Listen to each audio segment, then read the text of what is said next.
بس میں کسی بھی مجلس میں نہیں کہتا کہ آپ بلند آواز سے روئیں یا کیسے روئیں، بس میں تو حدیث بیان کرتا ہوں. ہمارے علماء، ذاکرین، خطباء، سامعین کرام سب کو اللہ ہماری ماؤں کو، بہنوں کو سلامت رکھے. دیکھیے فضائل میں آپ تھک جائیں تو کوئی شکوہ نہیں ہے، لیکن مصائب میں کبھی تھکنا نہیں چاہیے. اس لیے کہ جب مجلس ہوتی ہے تو 3 بیویاں ضرور آتی ہیں. 3 بیویاں آتی ہیں. میرے استاد آیت اللہ ناصری شام میں دمشق میں مجلس پڑھ رہے تھے، تو ان کا گفتہ میں نقل کر رہا ہوں. وہ بیان کر رہے تھے، بہت اچھے ذاکر تھے، اور چاہتا بھی ان کے انداز میں مصائب پڑھ دوں. وہ بیان کر رہے تھے کہ جب مجلس ہوتی ہے تو یہ عظمت ہے مجلس کی، یہ عظمت ہے ان سامعین کی جو فرش عزا پر بیٹھتے ہیں، کہ وہاں 3 بیویاں آتی ہیں جنت البقیع سے. شام میں جناب سیدہ شکستہ پہلو آتی ہیں، کہتی ہیں بیٹی میرے حسین کے چاہنے والوں نے مجلس کا فرش بچھایا ہے، نہ چلو گی؟ ادھر سے زینب کی آواز آتی ہے، اماں کچھ فاصلے پر زندان شام میں میری سکینہ سو رہی ہے. بیٹا تمہارے بابا کے عزاداروں نے مجلس برپا کی ہے، اللہ آپ کے سفر کو کامیاب کرے، آپ خیریت کے ساتھ اپنے وطن لوٹیں. لیکن میں ایک بچی کا ذکر کرنا چاہتا ہوں کہ جسے اپنا وطن نصیب نہ ہوا. جزاکم اللہ اجرکم علی الزہرا.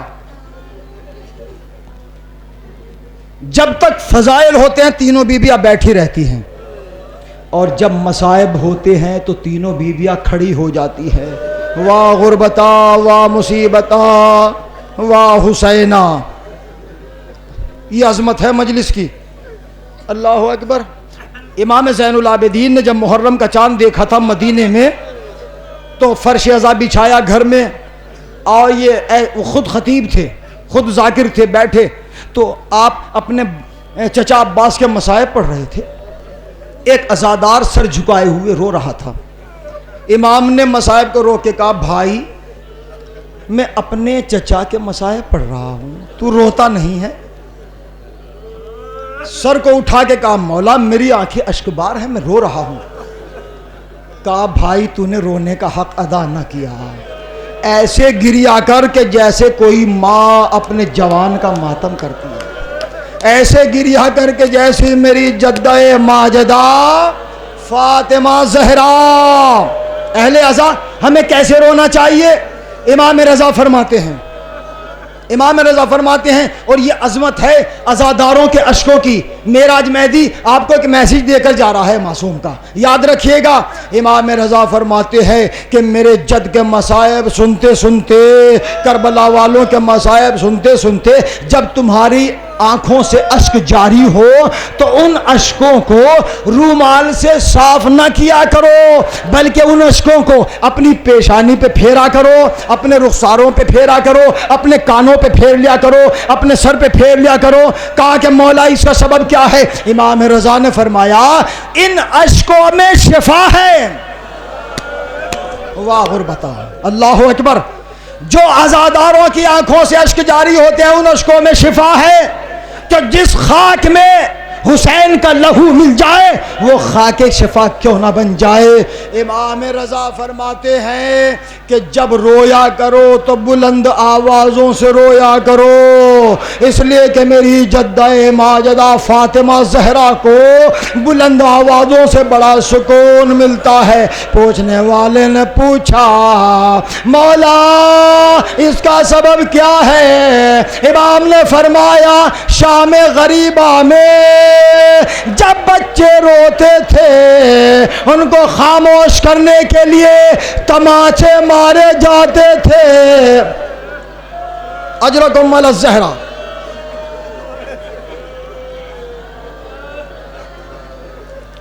دو تین منٹ اہل عزا، بس آپ کی صدائے گریہ بلند ہو گئی، یہی محل مجلس ہے. دل نہ روئے تو وہ مجلس کیا ہے، دل نہ تڑپے تو وہ. بس اہل عزا میں نے تاریخ مصائب میں 2 بہنوں کو دیکھا، ایک بھائی سغرا، سکینہ، علی اصغر. اللہ آپ کی بیٹیوں کو سلامت رکھے۔ ایک میسیج دینا چاہتا ہوں درمیان میں۔ امام حسین فرماتے ہیں خوش نصیب ہے وہ انسان کہ جسے اللہ بیٹی سے نوازتا ہے۔ امام فرماتے ہیں اپنی بیٹیوں کی پیشانیوں کو چوما کرو تاکہ رزق میں اضافہ ہو، عزت میں اضافہ ہو۔ بیٹیاں گھروں کی زینت ہوتی ہے، جنازوں کی تو زینت ہوتی ہے باپ کے جنازے کی، لیکن بیٹیاں گھروں کی عزت ہوتی ہے۔ امام فرماتے ہیں اپنی بیٹیوں کی پیشانی کو چوما کرو، اور یہ عظمت ہے بیٹی کی۔ امام حسین نے شب تہجد کی دعا میں خدا سے بیٹا نہیں مانگا، بیٹی مانگی۔ پروردگار مجھے ایک چاند سی بیٹی عطا کر جو میرے دل کا سکون بن جائے۔ اللہ اکبر۔ جب اللہ نے سکینہ کو عطا کر دیا، صغرا جب علی اصغر کی ولادت ہوئی، تھکیے گا نہیں بس، تو کبھی صغرا جھولا جھولاتی تھی، کبھی سکینہ جھولا جھولاتی تھی، جب تک نہ دیکھ لیا سکون نہ ملا۔ لیکن آپ تھوڑا سا محسوس کریں، اتنی محبت جب تک ایک دوسرے کو نہ دیکھا سکون نہ ملا، لیکن ہائے غربت، جدائی تینوں میں اتنی ہو گئی۔ صغرا مدینے میں رہ گئی، اصغر کربلا میں سو گیا، سکینہ زندان شام میں مر گئی۔ ارے 3 ملک ہیں، کتنا فاصلہ۔ آواز گریہ بلند ہو گئی، مجھے یہی روک دینا چاہیے تھا، لیکن 2 فقرے میں ضرور کہوں گا اہل عزا۔ سکینہ وہ مظلومہ ہے جسے اپنا وطن نصیب نہ ہوا۔ جب ایک چوراہے پر یہ قافلہ پہنچا تھا تو کچھ عورتیں بنظر تماشا اپنے گھروں کی چھتوں سے دیکھ رہی تھی۔ اہل عزا جس کے دل میں اہل بیت کی محبت ہوتی ہے وہ نرم دل ہوتا ہے، وہ شقیق القلب نہیں ہو سکتا، وہ سخت دل نہیں ہو سکتا۔ لیکن وہ غربتا، جیسے ہی ایک مومنہ نے دیکھا کہ ایک بچی جس کی کانوں کی لویں پھٹی ہوئی، رخسار نیلے، ایک ضعیفہ کے دامن کو پکڑ کر کہہ رہی تھی العطش العطش العطش، پیاس پیاس پیاس۔ میرا بیان آسان ہے، آپ کا سن لینا آسان۔ اہل عزا جیسے ہی ایک مومنہ نے دیکھا، اس سے رہا نہ گیا، کیونکہ دل میں اہل بیت کی محبت تھی۔ بہت تیزی کے ساتھ سقف خانہ سے اتری اور تیزی کے ساتھ جناب زینب کے پاس آئی، ایک جملہ کہا، وہ لفظ کہہ دوں، وہ مومنہ کہتی ہے اے ضعیفہ۔ یہ ضعیفہ کیوں کہا؟ علماء تشریف رکھتے ہیں ضعیفہ کیوں کہا؟ کمر خمیدہ، بال سفید۔ ارے جب مدینے سے چلی تھی نہ ہاتھ میں عصا تھا، نہ بال سفید، نہ کمر خمیدہ تھی۔ جس نے اپنے بھائی کو 70 قدم کے فاصلے سے دیکھا ذبح ہوتے ہوئے، کمر خمیدہ ہو گئی۔ اللہ ان آوازوں کو سلامت رکھے۔ مومنہ آئی، کہا ضعیفہ ہم سے آپ کی بچی کا تڑپنا دیکھا نہیں جاتا، کیا ہم آپ کی بچی کو پانی پلا دے؟ جناب زینب خاموش رہی۔ مومنہ سمجھ گئی، تیزی کے ساتھ گھر میں گئی، کوزے میں پانی لائی اور جناب زینب کے سامنے آ کر کہتی ہے اے بی بی، اے معظمہ ضعیفہ، لو اپنی بچی کو پانی پلا دو، لیکن میری ایک گزارش ہے، جب تمہاری بچی ٹھنڈا پانی پی لے میرے لیے اس بچی سے دعا کرا دینا، اس لیے کہ میں نے سنا ہے کہ خدا یتیموں کی دعاؤں کو جلدی قبول کرتا ہے۔ سمیٹ دیا میں نے روایت کو، خدا یتیموں کی دعاؤں کو جلدی قبول کرتا ہے۔ اہل عزا معراج مہدی کے حق میں دعا ضرور کیجئے گا۔ 2 فقرے۔ جناب زینب نے کوزے پر ہاتھ رکھا، میری لخت جگر سکینہ ابھی پانی مت پینا، اس لیے کہ ہم اہل بیت کسی سے کچھ لینے سے پہلے اسے عطا کر دیتے ہیں۔ سکینہ نے پانی نہ پیا. جناب زینب نے فرمایا اے مومنہ بتا تیری دعا کیا ہے؟ وہ کہتی ہے میری 3 دعائیں ہیں. ان دعاؤں میں پہلی دعا یہ ہے کہ جب میرا شوہر وطن سے دور ہے وہ خیریت کے ساتھ اپنے وطن لوٹ آئے. وطن کا نام سکینہ نے سنا, مدینہ یاد آ گیا. ننھے ننھے ہاتھوں کو اٹھا کر کہا پروردگار تجھے ہماری بے وطنی کا واسطہ, اس کا شوہر خیریت کے ساتھ. اللہ جتنے بھی یہاں پر زائرین آئے ہوئے ہیں ان کے نیک حاجات پوری ہوں اور خیریت کے ساتھ اپنے وطن لوٹ جائیں. لیکن ہائے غربات, سکینہ اپنے وطن نہ جا سکی. اللہ آپ کی بیٹیوں کا نصیب اچھا ہو. سکینہ کے صدقے میں سکینہ حسین کی شب تہجد کی دعا کا نتیجہ ہے. جناب زینب نے فرمایا مومنہ بتا تیری دوسری دعا کیا ہے؟ وہ کہتی ہے میری دوسری دعا یہ ہے کہ جس طرح تمہاری یہ بچی یتیم ہوئی میرے بچے یتیم نہ ہوں. لفظ یتیمہ سکینہ نے سنا, سر حسین کو دیکھ کر کہا اے میرے بابا آج آپ کی یتیمہ پر کیسا وقت آ گیا. ایک یتیمہ دعا کرتی ہے پروردگار تجھے میری یتیمی کا واسطہ, جیسے میں یتیم ہوئی اس مومنہ کے بچے یتیم نہ ہو. آخری دعا. مجلس تمام ہو گئی, صدائے گریہ بلند ہے. ایک مرتبہ جناب زینب نے فرمایا مومنہ بتا تیری آخری دعا کیا ہے؟ وہ کہتی ہے ایک زمانہ گزر گیا, مدینے گئے ہوئے مدینے جانا چاہتی ہوں. جناب زینب نے مدینے کا نام سنا. کہا اے مومنہ مدینے جا کر کیا کرے گی؟ کہا کہ مدینے میں میرے شہزادے ہیں, مدینے میں میری آقازادیاں ہیں, ان کی زیادہ جا کر خدمت کروں گی, ان کی جا کر زیارت کروں گی. جناب زینب نے فرمایا اے مومنہ, 2 جملے لہذا, اے مومنہ مجھے یہ بتلا دے تیرے آقا زادوں کے نام کیا ہے؟ وہ کہتی ہے میرے ایک آقا زادے کا نام حسین, ایک آقا زادے کا نام حسن. جناب زینب نے فرمایا اے مومنہ مجھے یہ بھی بتا دے کہ تیری شہزادیوں کے نام کیا ہیں؟ ان کو جانتی ہے. کہا کہ میں نہ جانوں گی تو کون جانے گا, وہ میری شہزادیاں ہے, وہ میری آقازادیاں ہے. تو ایک مرتبہ وہ مومنہ جناب زینب کے قریب آئی اور کان میں آہستہ سے کہا ارے جن کی ماں کا جنازہ شب کے سناٹے میں اٹھا ان کی بیٹیوں کے نام میں بلند آواز سے نہ لوں گی. وہ مومنہ کہتی ہے میری ایک آقازادی کا نام زینب, ایک آقازادی کا نام ام کلثوم. ٹھہر کر ایک جملہ, مجلس تمام ہو گئی. جناب زینب نے فرمایا اے مومنہ مجھے یہ بتلا دے کہ اگر اس مقام پر, اس بازار میں, اس چوراہے پر اپنی آقا زادیوں کو دیکھے گی تو کیا پہچان پائے گی؟ وہ کہتی ہے خبردار ایسا نہ کہو, ایسا نہ کہو. ارے جن کی ماں کا جنازہ شب کے سناٹے میں اٹھا, کہا میری آقا زادی زینب کہاں یہ بازار؟